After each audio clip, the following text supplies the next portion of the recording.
How do we begin again? Do we slide into something new? Do we make a formal announcement? Dearest reader, I have decided to begin again.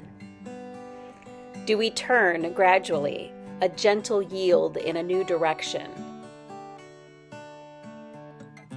Or like a wave, do we crash onto the shore of a new day? Do we grieve the change? Are there breadcrumbs on the path? Will Nicodemus be there? Will it ever be easy?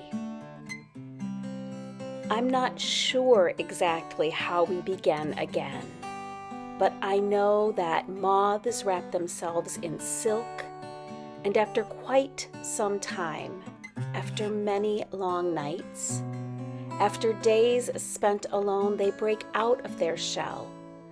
They pull themselves out under open sky, and they spend the rest of their days chasing the light. Maybe it's always that way with beginnings. Maybe it feels like the protective layer falling away. Maybe we have to go it alone at first.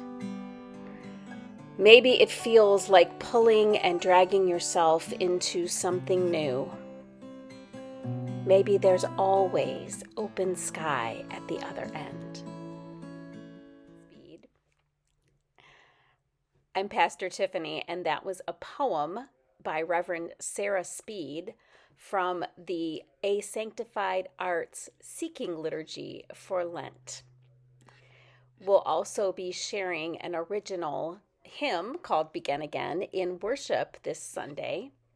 And today I get to show you some more artwork that has been created to reflect on the themes of this second week of Lent. How do we begin again? If you're wondering who this Nicodemus was in the poem I just read, you'll hear that in our gospel reading from the 3rd chapter of John this Sunday, which is a story about Nicodemus asking Jesus to explain what it means to be born again. But today we're going to focus on our Old Testament reading that we'll hear this Sunday. And that's a story from Genesis chapter 12, which inspired this piece of art by Hannah Garrity. I will bless you and make your name great so that you will be a blessing.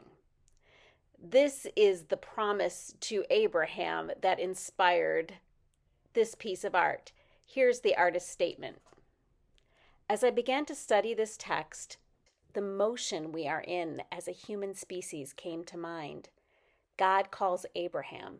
She tasks him with relocating. She's not really explicit as to why. What do people carry when they are forced to begin again? Medicine and technology. That's what people are carrying across borders right now as they sustain and navigate life through the journey ahead. How did Abraham begin again? He was wealthy. He was called, not forced. He traveled with his entourage. In this image, the globe subtly depicts the route that Abraham and his wives, his children, his servants, and his animals took. The lines of countries are suggested as they ripple outward.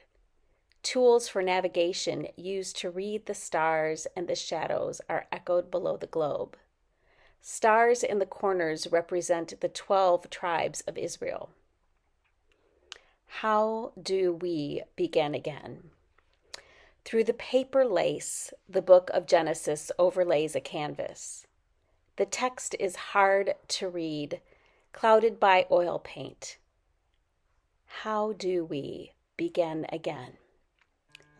Listen through the haze, through the clouded reality, for God's call. God is calling as we begin again.